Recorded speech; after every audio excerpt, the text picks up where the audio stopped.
بسم الله الرحمن الرحيم والفجر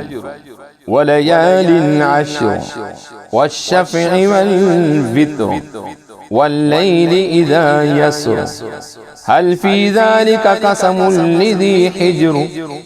ألم تر كيف فعل ربك بعاد إرم ذات العماد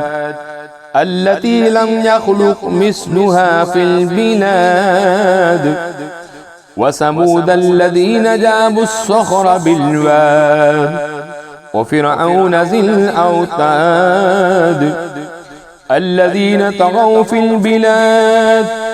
فأكثروا فيها الفساد فصب عليهم ربك صوت عذاب إن ربك لبالمرصاد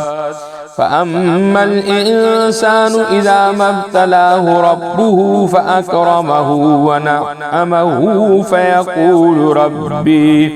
فيقول ربي أكرمن وأما إذا ما ابتلاه فقدر عليه رزقه فيقول ربي أهانن كلا بل لا تكرمون اليتيم ولا تحاضون على طعام المسكين وتأكلون التراث أكلا لما وتحبون المال حبا جما كلا إذا دكت الأرض دكا دكا وجاء ربك والملك صفا صفا وجيء يومئذ بجهنم يومئذ يتذكر الإنسان وأنى له الذكرى يقول يا ليتني قدمت لحياتي فيومئذ لا يعذب عذابه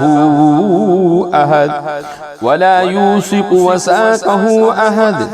يا أيها النفس المطمئنة